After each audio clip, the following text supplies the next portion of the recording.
quel serait le top 3 des compétences d'un entrepreneur? Ouais, alors je pense pas que c'est celle que vous apprenez à l'Uni par contre. Bah après ça, je pense qu'il y a l'entrepreneuriat et là, il y a l'intrapreneuriat. J'ai Ouais. beaucoup de respect pour ceux qui sont plus intrapreneurs, qui aiment bien évoluer dans un cadre qui est déjà donné. Mhm. Et puis moi, c'est vrai qu'il y a ce côté un peu aventurier où j'avais envie de définir mon cadre à moi.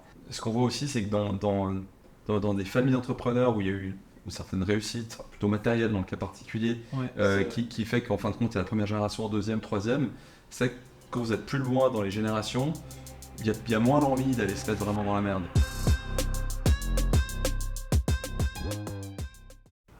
Bonjour à toutes et à tous, c'est Adrien, vous êtes dans la galère.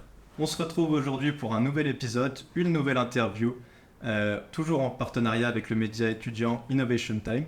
Donc merci encore pour le soutien technique. On se retrouve aujourd'hui avec un invité que j'ai beaucoup de plaisir de vous présenter. Merci beaucoup d'être venu. Bonjour Adrien, merci. Est-ce que tu peux commencer par te présenter, nous donner ton âge? Avec plaisir, donc je m'appelle Yvan Brustlein, j'ai 37 ans, pour 2 jours encore, et puis, voilà, je suis suisse. Bon anniversaire en avance alors. Ouais, c'est gentil.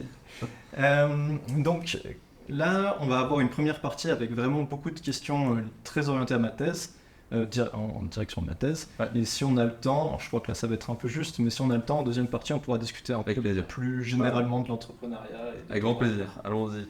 Donc voilà, quel a été, j'ai vu que tu as fait beaucoup d'études, quel a été ton niveau le plus élevé que tu as validé? Alors j'ai fait un bachelor, ensuite de ça un master à l'université de droit à Fribourg. Et puis ensuite de ça, j'ai fait différents soit des summer school que j'ai fait par exemple à LSI, donc London School of Economics. J'ai aussi fait une formation plus exécutive à l'INSEAD en M&A il y a quelques années. Et puis plus récemment à l'IMD, c'est un programme qui est co-organisé entre l'IMD et Innovo qui s'appelle Leading to Scale Up. Donc voilà, c'est des formations plus courtes. Là, en l'occurrence, c'est une formation qui s'est étalée sur 6 mois, mais donc c'était pas une formation certifiante telle qu'un master. Donc la formation la plus haute est le master. Donc c'est le master à Fribourg. Ouais. Pourquoi avoir choisi une université suisse et une université publique? Est-ce qu'il y a Alors, moi étant suisse, c'est vrai que dans le réseau d'universités en Suisse, c'est plutôt très bon et même voire excellent. Ouais. C'est qu'il y a les universités publiques en Suisse sont excellentes. Donc j'avais pas tellement eu l'idée d'aller ailleurs. Et puis c'est vrai que dès le moment où je me suis dit que je voulais étudier le droit, il y a différentes universités qui enseignent le droit, mais c'est que Fribourg a une très très bonne réputation. Ça me permettait aussi de partir de Lausanne et puis du coup d'avoir un studio là-bas et vivre ma vie d'étudiant pleinement. Ouais. Et donc du coup, voilà la raison pour laquelle je me suis orienté vers Fribourg. D'accord. Et vous aviez des attentes particulières par rapport à l'université, des choses que vous vouliez débloquer ou c'était plus... C'est une bonne question. Au moment où j'ai choisi ma voie en termes d'études, voilà, j'ai 17 ans, je savais pas tellement exactement ce que je voulais faire. J'étais forcément, comme tout élève à 17 ans, en opposition contre certaines choses. Je pense que mes parents avaient bien voulu que je fasse le PFL, moi pas tellement.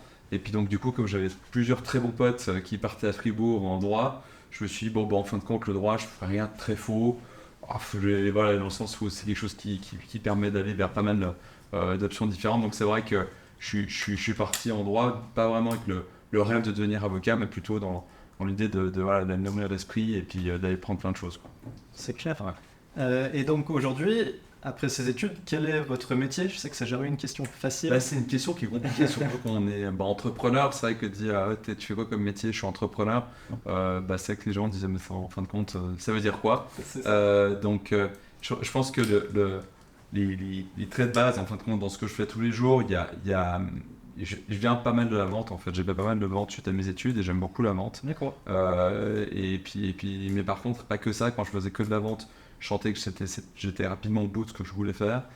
Donc du coup, c'est vrai qu'aujourd'hui, ce que j'aime dans mon métier, c'est la diversité, en fin de compte, des casquettes qui vont, évidemment, je parle à des clients, mais après ça, il y a toute la partie gouvernement, la partie stratégie, la partie, je travaille énormément avec l'IT, avec le produit, avec le marketing, etc. Et ça, c'est quelque chose qui me plaît énormément. C'est vraiment cette diversité, cette vue d'ensemble et le fait de pouvoir aligner l'ensemble des départements vers une stratégie commune. Ouais. Donc c'est que c'est l'entrepreneuriat, mais c'est vrai que c'est compliqué à mettre ça en en un seul mot. C'est plus simple de dire voilà, je suis avocat, tout le monde sait ce que c'est. J'essaie d'être entrepreneur. Il y a plein de facettes différentes et il y a rarement deux jours qui se ressemblent. Il y a plusieurs manières d'être entrepreneur aussi. Donc là, quelle est votre position du coup à Swebeco? Je suis le CEO de Suveco Ok. et le fondateur aussi. Ouais. Mais aujourd'hui, en tout cas, de tous les jours, je suis CEO. Donc le fondateur, donc vous l'avez fait seul. Alors, à l'époque, j'étais le seul à l'opérationnel. J'ai eu un cofondateur, si on veut bien, qui était un business angel, qui était prêt à financer les débuts de Subeco. Il n'avait pas d'activité opérationnelle. Donc, c'était un investisseur. Par contre, voilà, j'étais seul à l'époque à démarrer Subeco. Ensuite de ça, voilà, l'entreprise a passablement grandi, mais moi, je suis le fondateur dessus. Ouais. On s'était pas mis à 3 ou 4 en disant on a une bonne idée, allez, développons quelque chose. À l'époque, j'étais seul. Exactement, c'est ça que je voulais savoir, parce qu'il y a beaucoup d'entreprises qui sont fondées à partir d'un groupe de 2 ou 3 personnes, voire même plus des fois. Ouais. Donc voilà, c'est intéressant à préciser. Et donc, vous avez commencé quand exactement cette aventure? Alors, j'ai démarré en 2015, donc la société a démarré en septembre 2015. L'idée, évidemment, quelques mois avant, même plus. Mais en fin de compte, c'était en septembre 2015. À l'époque, j'étais seul. Et puis ensuite de ça, on a grandi depuis là. D'accord, donc c'était pas directement à la suite de vos études. Non, j'ai démarré une autre entreprise à la suite de mes études. Ok, Ouais, donc droit derrière, en fin de compte, dès le moment où j'ai terminé mon master de droit, j'ai démarré ma première startup. d'accord. Qui a été une expérience extraordinaire, mais qui, comme pas mal de startups, a dû s'arrêter. Oui. Et puis ensuite, j'ai fait d'autres choses. Pendant plusieurs années, je travaillais pour d'autres entreprises à l'étranger, retour en Suisse. Mais voilà, j'ai toujours cette idée. J'avais plein d'idées tout le temps de me dire, mais quelle est la prochaine idée que je vais pouvoir mettre en œuvre pour redémarrer. Donc, je savais dès le moment où j'ai arrêté ma première entreprise que c'était que pour mieux démarrer plus tard. D'accord. Bon, je m'éloigne un petit peu des questions habituelles, mais le rebond a été assez facile à faire parce que je sais qu'en Suisse, l'échec n'est pas forcément valorisé ou même, ouais, c'est difficile. C'est vrai que je pense pas que l'échec de ma première startup a été valorisé à quelque instant que ce soit. C'est vrai qu'après ça, j'ai dû à un moment donné, j'ai dû redémarrer, j'ai besoin de pouvoir avoir un boulot. Puis voilà, donc j'ai continué dans la vie active différemment. Mais c'est vrai que peut-être par rapport à d'autres pays, je peux pas dire que j'ai rencontré un patron qui a dit ah, c'est génial, t'as démarré, t'as pas réussi, tu vas redémarrer. Ils ont plutôt valorisé ok, qu'est-ce que je savais faire. Ouais. Et puis l'entrain, l'envie que j'avais de faire avancer les choses. Mais après ça, c'est plutôt à titre personnel. C'est vrai que quand on se donne corps et âme dans un projet, même si à l'époque j'étais le seul dans ma boîte, j'ai pas eu le temps de grandir au point de pouvoir recruter du monde, c'est qu'on y croit vraiment, il y a un petit deuil qui doit se faire. Ça, c'est faux, voilà, faut pas le minimiser. Mais une fois qu'il est réalisé, après ça, on se concentre sur la suite, quoi. D'accord, ouais, c'est très inspirant en tout cas. Ça montre qu'on peut continuer et finir par attendre quelque chose. Exact, je pense que quand j'ai démarré, je sais qu'on dévie par rapport aux questions de base. Ouais, je vais essayer de revenir. Mais juste pour finir là-dessus, quand j'ai démarré en sortant des études, j'avais forcément aucune expérience. Et en fait, c'est là où on voit que de faire quelques expériences dans une entreprise, avec un patron, avec des équipes, avec des processus, des outils, etc., en fait, ça a une valeur énorme. Parce qu'après ça, évidemment, quand on redémarre, on n'a pas les mêmes moyens qu'une grosse entreprise. Par contre, on vient avec une certaine structure. Et dans mon cas, ça a été super important. Donc, avant de démarrer Subeco, j'ai travaillé pendant 5 ans chez Altran, qui aujourd'hui est Capgemini, une grosse entreprise de conseil. Et c'est vrai que ça m'a vraiment formé et ça m'a fait énormément de bien. D'accord. Donc, je ne regrette pas une seule seconde d'avoir travaillé pour des plus grosses entreprises comme collaborateur. Je pense que ça a été très très formateur et je retiens énormément dans ma vie de tous les jours aujourd'hui chez Subeco. D'accord. Ok. Et donc, au final, pourquoi avoir commencé cette expérience entrepreneuriale? Je pense qu'on peut même parler de vos deux expériences. Pourquoi se lancer plutôt que de choisir un chemin peut-être plus tracé? Après ça, je pense qu'il y a l'entrepreneuriat et là, il y a l'intrapreneuriat. J'ai beaucoup de respect pour ceux qui sont plus intrapreneurs, qui aiment bien évoluer dans un cadre qui est déjà donné. Et puis moi, c'est vrai qu'il y a ce côté un peu aventurier où j'avais envie de définir mon cadre à moi. Et donc du coup, j'avais envie de démarrer, de goûter, d'essayer, et puis forcément de réussir, parce que si on se lance, c'est forcément, je pense que tous les entrepreneurs ont une envie de réussite, avec un peu cette peur au ventre de se dire mais comment est-ce que je vais faire pour y arriver. Et puis je pense que cette petite peur au ventre, elle nous pousse à aller beaucoup plus loin. Et puis ça, moi, c'est que ça que je me sens à l'aise. Donc voilà, donc j'avais envie d'entreprendre, j'avais envie de développer. Déjà pendant mes études, tout le temps en train de réfléchir quelles allaient être les idées de business qu'on allait pouvoir mettre en œuvre. Parfois avec des copains, parfois seul. Donc ça était déjà présent en fait à ce moment-là dans ma tête, sans être très clair dans quel domaine j'allais me lancer. Mais c'est vrai que quand j'étais à Altran, en fin de compte, il y a peu de choses qui me poussaient à partir. J'avais un cadre plutôt stable, je m'entendais super bien avec ma direction, avec mes collègues.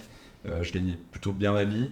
Et puis c'est vrai que ma femme était enceinte à l'époque. Pourquoi se lancer quand en plus ça, on a une structure familiale qui va changer? C'est vrai que ça paraissait contre-intuitif. Pourtant pour moi ça me paraissait être l'évidence. Donc voilà, je savais qu'il fallait que je me lance, quoi. Je reconnais bien cette dynamique d'avoir des idées même pendant les études et d'essayer de pas trop savoir où ça va mener, mais savoir que on va retrouver ça à un moment de sa vie Exact. plus tard. Ouais. D'accord. Et du coup, si on revient un petit peu aux études, selon vous, quelles sont les compétences que l'université vous a permis de développer en général? Bah, en étudiant le droit, je pense qu'en fait, il y a une chose que le droit m'a appris, c'est d'apprendre à réfléchir.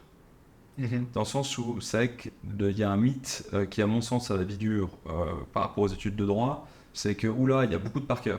Alors qu'en fin de compte, en droit, je pense pas qu'il y ait plus de par cœur qu'en faisant médecine ou en faisant quoi que ce soit d'autre d'ailleurs. Par contre, si on veut pas faire du par cœur, il faut développer des méthodes pour aller retrouver les réponses. Et on m'a appris que c'est en se posant les bonnes questions qu'on trouve les bonnes réponses. Alors ça paraît vraiment très simple, mais en fin de compte, c'est quelque chose que j'applique très souvent. C'est je me dis quand je trouve pas la bonne réponse, c'est sans doute que je me pose pas la bonne question. Et donc du coup, c'est tout bête, mais c'est quelque chose qui est vraiment un backbone assez important dans ma manière de pouvoir résoudre des problématiques parce qu'on en rencontre tous les jours. Parfois plus grosses, parfois plus petites.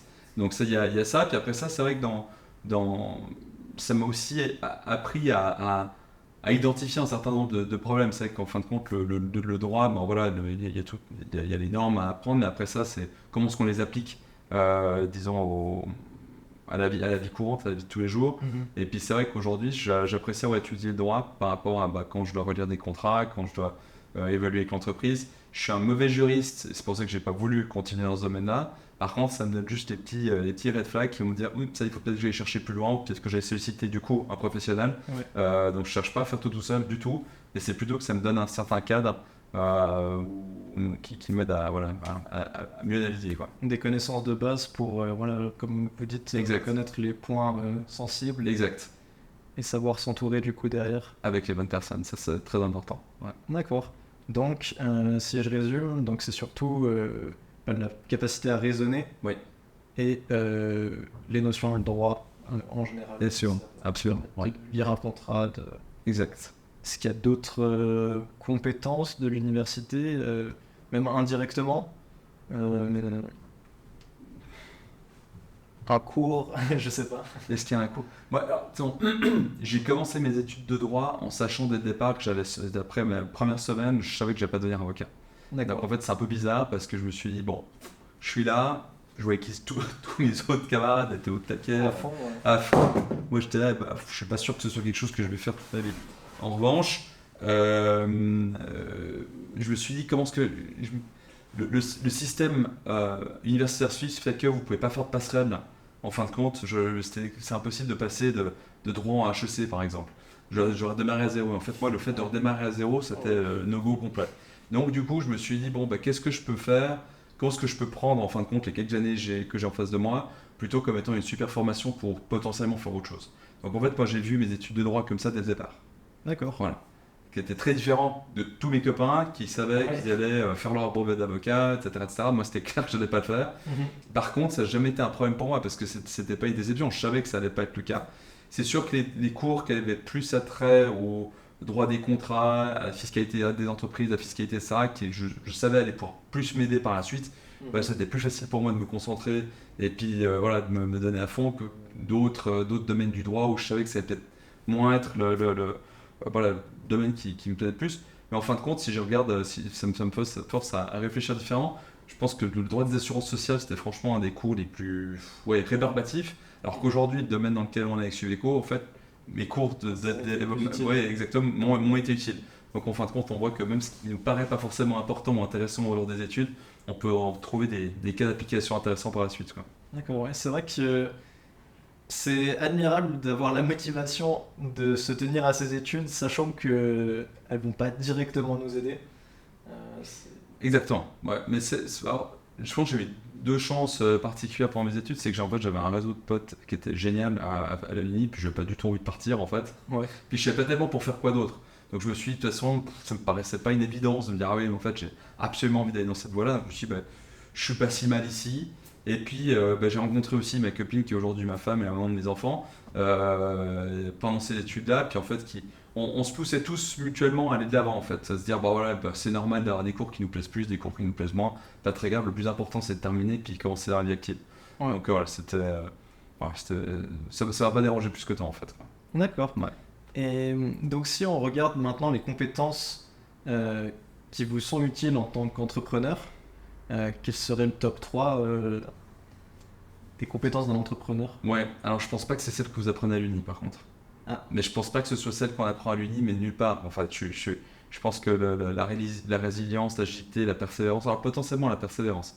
Je pense que la persévérance, oui, parce que ben, de nouveau, le fait de devoir réussir des cours pour lesquels on a peu de passion, ben, il faut être persévérant.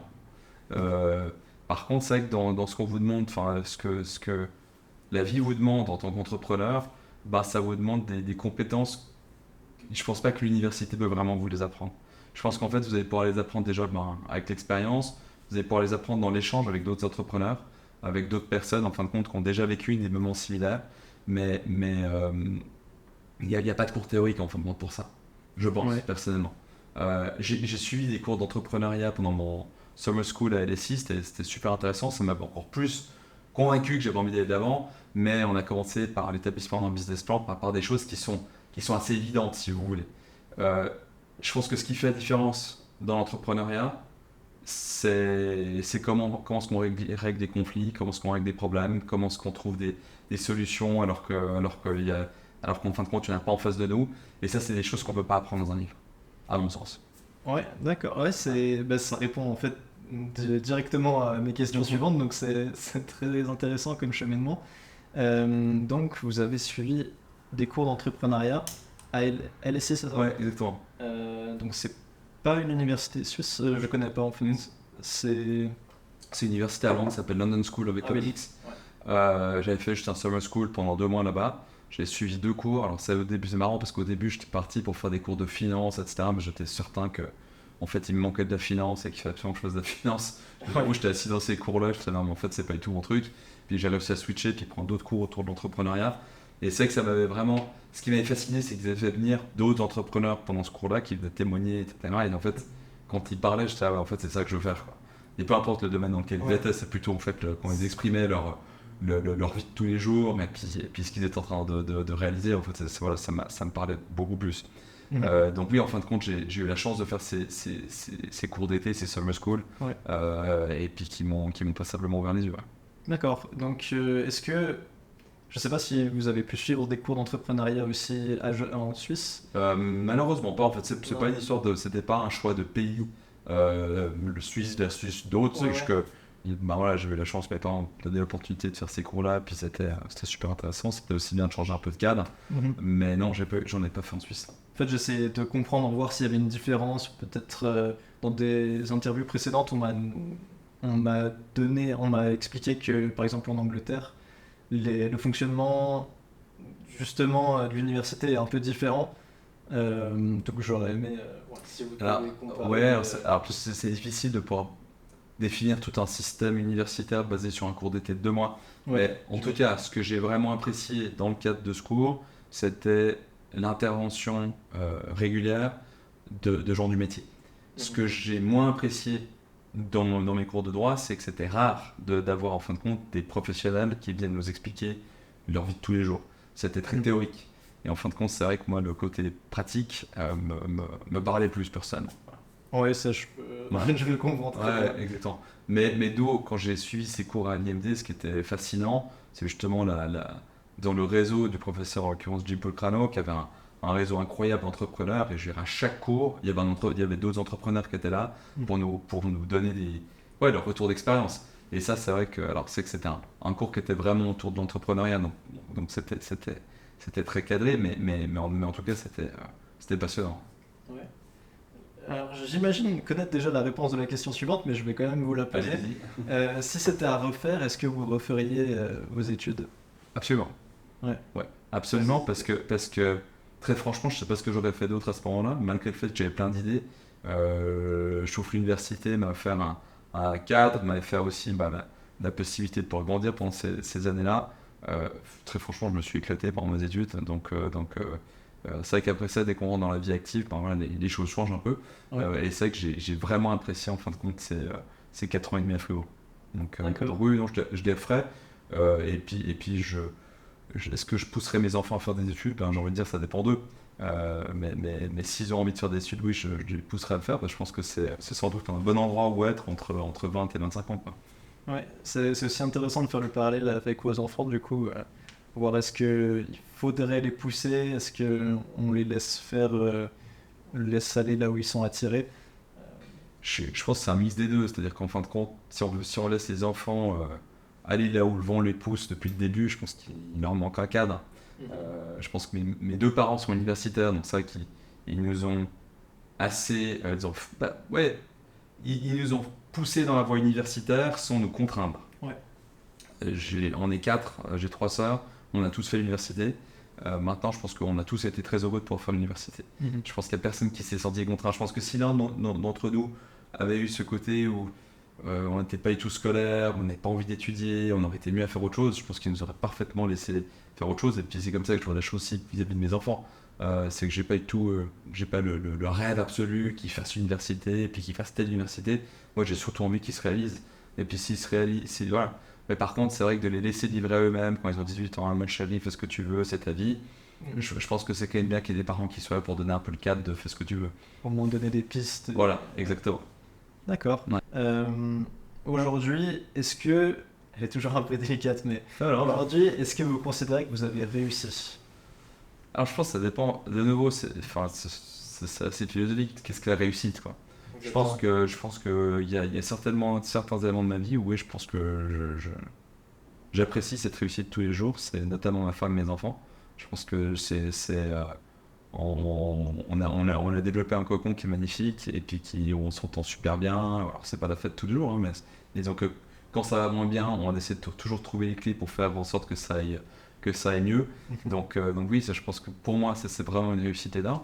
Maintenant, quant à ma réussite professionnelle, je pense que j'ai réussi certaines choses, oui. Enfin, parce que je suis passé d'un premier job à un deuxième, à créer une première entreprise, à la planter, à en créer une autre. Aujourd'hui, on est 60 chez Subeco.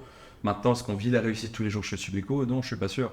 Il y a des moments plus compliqués, il y a des moments voilà, où il faut se serrer la ceinture, il y a des hauts et des bas. C'est vrai que de l'extérieur, les gens voient en fin de compte une trajectoire qui est montante. Par contre, dans la trajectoire qui est montante, c'est comme une espèce de couloir où, en fin de compte, à l'intérieur de l'entreprise, tout se passe pas bien.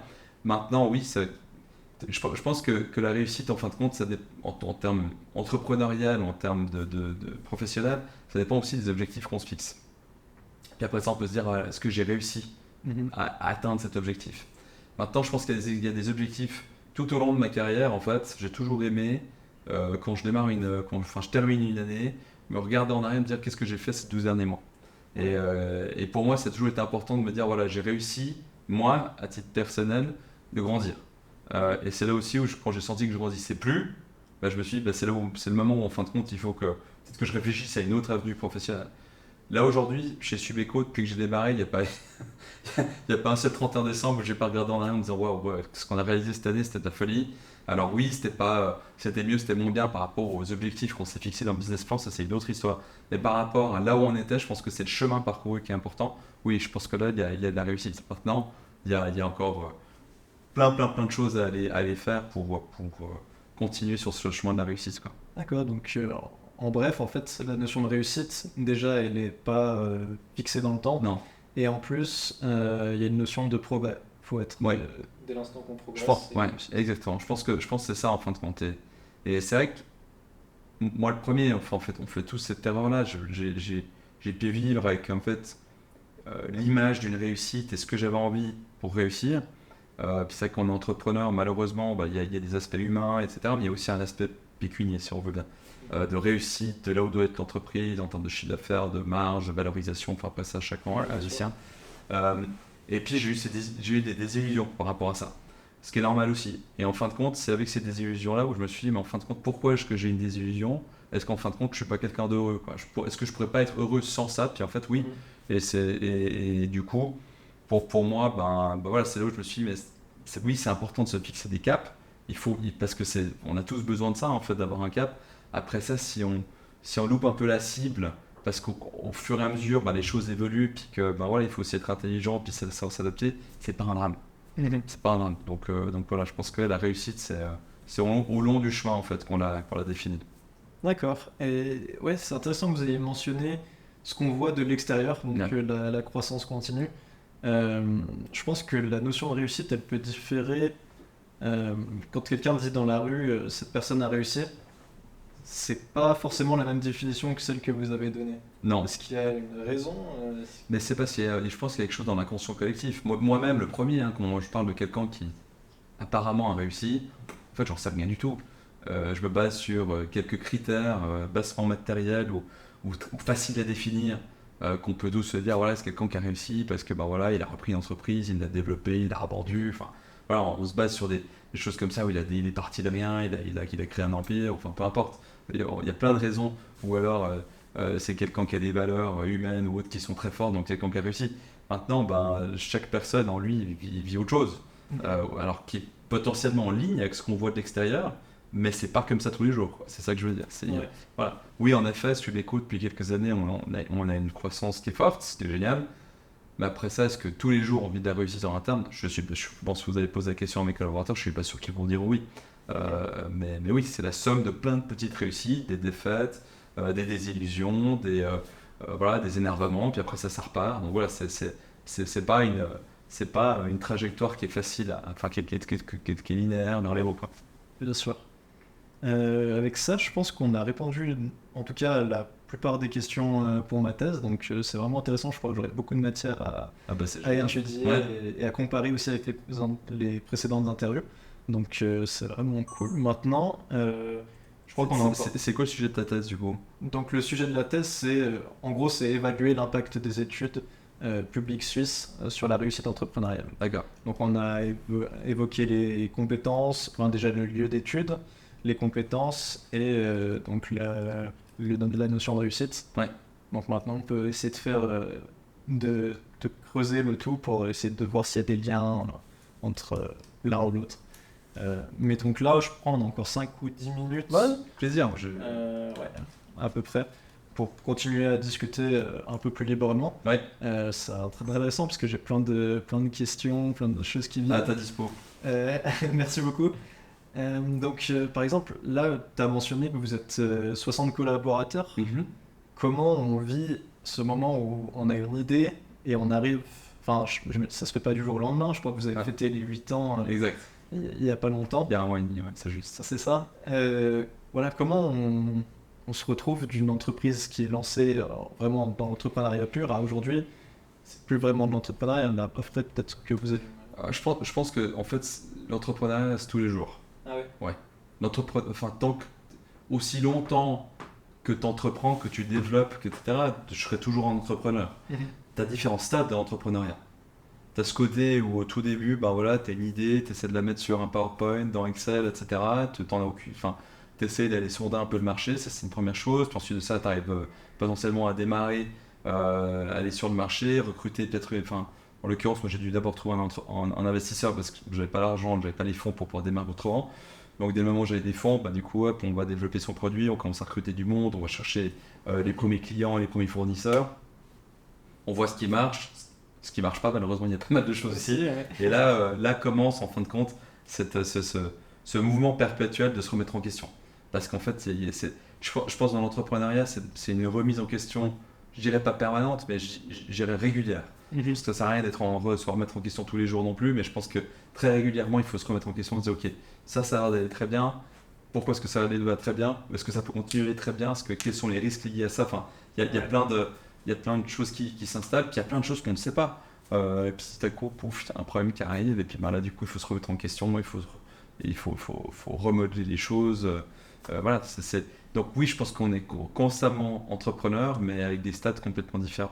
C'est que l'entreprise, telle que je l'ai imaginée au tout début, aujourd'hui, elle est très différente. Il y a des produits qu'on a développés que j'avais jamais imaginé à la base. J'ai jamais imaginé qu'on serait autant.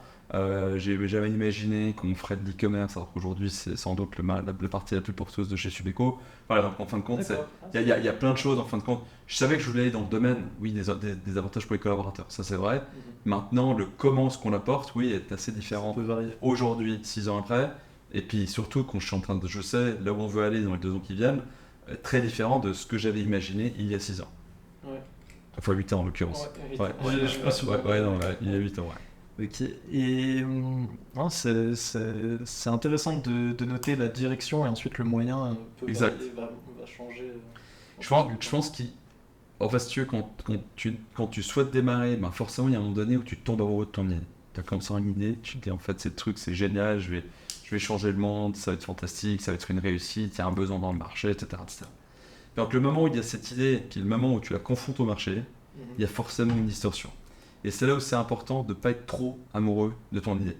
C'est-à-dire qu'il faut être suffisamment amoureux pour en avoir envie de s'accrocher et de faire évoluer les choses dans le temps. Par contre, il ne faut pas avoir d'ego, parce qu'en fin de compte, il y a des gens dans le marché qui vont venir critiquer, certains sont assez violents, critiquer une idée que toi tu pensais être fantastique, mais en fin de compte, tu vois que le marché, il n'aime pas comme ça. Puis en fait, c'est pas grave. Le plus important, c'est que tu arrives à le vendre à un maximum de gens et puis faire grandir ton entreprise. Mais voilà, c'est vrai que c'est des petits ascenseurs émotionnels qui sont importants de calibrer en fin de compte au fur et à mesure. Je peux l'imaginer. C'est vrai que j'ai vu il n'y a pas longtemps un livre qui est sorti en début d'année qui s'appelle Photon, enfin en anglais, mais Tomber en amoureux du problème et pas de la solution. Ouais. Donc ça revient exactement sur ce que vous dites. C'est exactement ça. Je pense qu'en fait, il faut identifier un problème et il faut surtout tomber amoureux des solutions pour pouvoir arriver à régler le problème. Parce qu'en fait, il y a pas mal de désillusions au passage. Et ce qui est aussi passionnant, en fait, puis c'est pour ça que le job d'entrepreneur est passionnant, c'est qu'en fait, il n'est pas du tout entre le moment où on se dit, ok, j'ai trouvé la réponse à ce problème, et en fait, la vraie réponse au problème, bah, il y a tellement d'itérations entre deux, en fait, c'est ça qui est passionnant. Ouais, c'est hyper intéressant, inspirant. J'ai une question qui va être beaucoup plus brève, mais j'ai lu. D'abord, je vais vous la poser et ensuite j'expliquerai. Ouais. Est-ce que vous avez de la famille entrepreneur? Oui. Ouais, Oui. Proche dans le cercle pro. Oui. D'accord, parce que en fait, j'ai lu un papier de recherche qui explique que le fait d'avoir de la famille est souvent lié aussi à un facteur de réussite plus élevé. Alors c'est possible. C'est qu'en tout cas, ça m'a peut-être donné un certain goût pour l'entrepreneuriat. Maintenant, du côté de maman, il y a une entreprise qui est là depuis longtemps. J'ai des cousins qui y travaillent. Est-ce que ça fait en sorte... Enfin, si je regarde sur le nombre de cousins que nous sommes, est-ce qu'il y a une large proportion qui sont entrepreneurs? Je dirais non. D'accord. Donc je sais pas en fin de compte, moi, si je regarde sur mon échantillon à moi, je pense que ça peut sans doute donner des idées, ça peut donner des envies.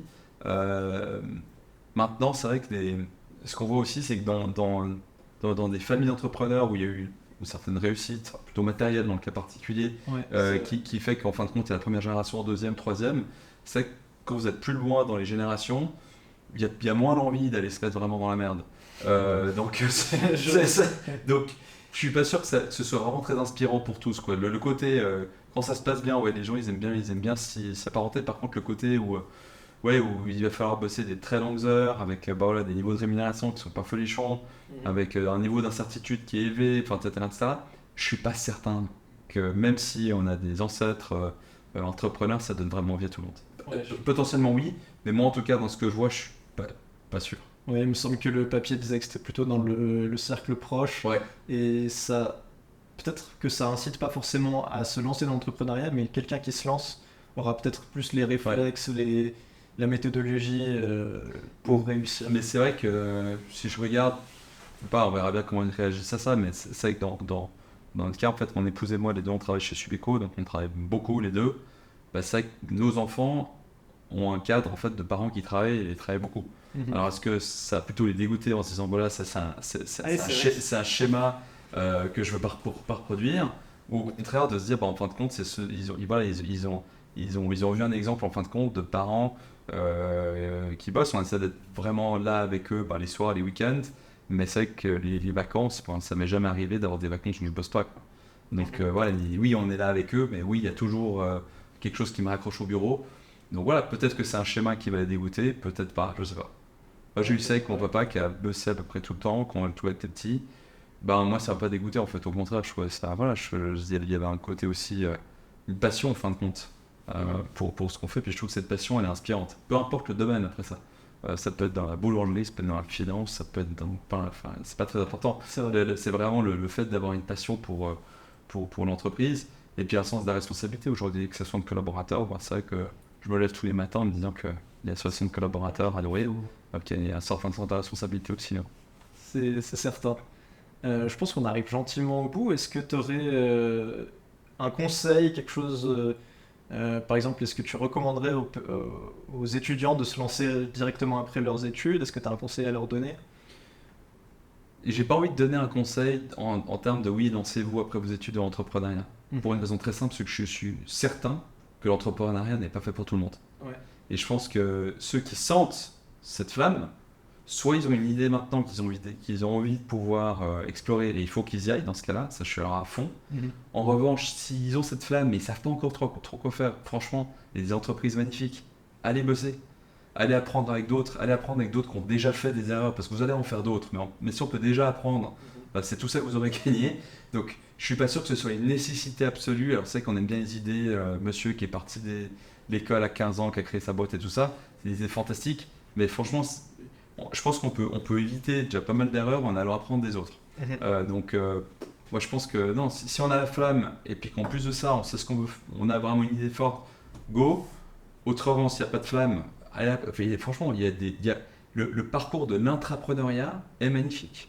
Le fait d'aller développer des business units au sein d'une société, le fait de constamment sortir aussi disons de la feuille de route, voilà, bah ça c'est ta fiche de poste et tu vas faire que ça. Celui qui a l'idée de sortir de sa fiche de poste et d'aller réfléchir, enfin go the extra mile pour la boîte, bah, il y a des choses magnifiques qui peuvent arriver. Bah, déjà en fait on va généralement être sur la piste de celui qui monte dans l'organisation, avoir de plus en plus de responsabilités, avoir une vue de plus en plus panoramique sur l'organisation, donc de nouveau qui sont passionnantes aussi. Donc je suis pas certain que l'entrepreneuriat soit vraiment la seule l'endroit par lequel chacun doit passer pour être heureux. Au contraire, je pense qu'il faut surtout se sentir très à l'aise avec ce qu'on a envie de développer, quoi. D'accord. Voilà. C'est vraiment inspirant. Je pense que les personnes qui regardent vont être motivées, comprendre un peu mieux comment elles peuvent atteindre leurs objectifs. Donc merci beaucoup pour votre partage. Oh, bon, il n'y a pas de problème. Ah ouais. Non, bah, écoute, avec plaisir. Et puis, bah, voilà, à dispo si tu as d'autres questions ou le long de ton chemin. Si tu te lances dans l'entrepreneuriat, je te souhaite bon vent. Et merci puis, beaucoup. Puis, bah, franchement, à disposition. Moi, j'adore échanger avec ceux qui aiment entreprendre. Donc, que ce soit ceux qui ont déjà réussi à entreprendre plein de choses, à aussi qui ont réussi aussi à échouer plein de choses, parce que il faut réussir à échouer. Et puis ceux qui veulent démarrer, je trouve ça génial, quoi. Donc avec plaisir. On restera en contact. Avec plaisir. Merci beaucoup Yvan. Merci. À bientôt. À bientôt. C'est pas grave. J'ai pas cassé le matériel. Je pense que ça devrait aller, mais. Ouais. Super. Merci beaucoup de nous avoir regardés.